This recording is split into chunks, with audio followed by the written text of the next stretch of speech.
اگر تمہیں لگتا ہے جو صبر تم نے کیا ہے یا کر رہے ہو تو وہ ضائع چلا جائے گا یا ان دنوں یا اس عرصے کا حساب نہیں ہوگا، تو ایسا بالکل بھی نہیں ہے۔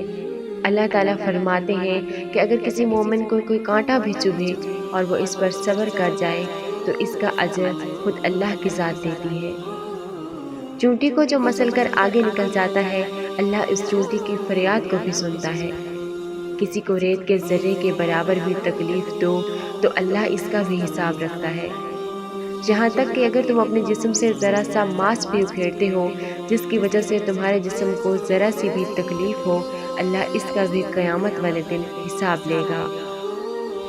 پھر یہ کیسے ممکن ہے کہ کسی شخص کی دی ہوئی تکلیف کی وجہ سے تم دن رات اذیت میں رہتے ہو، دن رات رو رو کر گزارتے ہو، ان باتوں کو بھی یاد کر کے صبر کرتے ہو جن کو یاد کرتے ہی تمہارا دل پھر سے تکلیف میں چلا جاتا ہے۔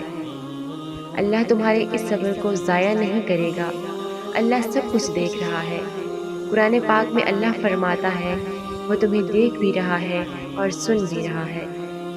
اس کو یہ بھی پتہ ہے کہ تم بہت تھک گئی ہو اور کتنی دفعہ اللہ سے کہتی ہو یا اللہ میں بہت تھک گئی ہوں۔ تم بالکل بے بس ہو، انتظار کر سکتی ہو، تم دعائیں قبول ہونے کی بس انتظار میں ہو، تمہیں صبر کے آداب نہیں آتے۔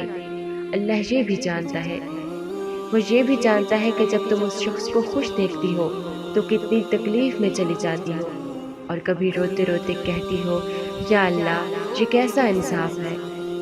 لیکن یقین جانو اس سب کے پیچھے حکمت چھپی ہے، وہ تمہیں رلاتا ہے تو اس لیے کہ تمہاری عاجزی کو دیکھ سکے، تمہاری پکار کو بار بار سن سکے۔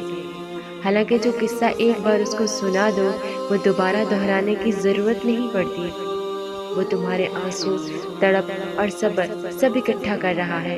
وہ چاہتا ہے تم صبر کرو اور اپنے تمام معاملات اس پر چھوڑ دو، اور جب تم صبر کر کے تمام معاملات اللہ پر چھوڑ دو گی تو یاد رکھو جب وہ حساب برابر کرنے پہ آتا ہے نا تو ایک ہی جھٹکے میں ہلا کر رکھ دیتا ہے، ایک ہی بار میں ساری اکڑ نکال دیتا ہے، تمام اگلے پچھلے حساب پورے کر دیتا ہے۔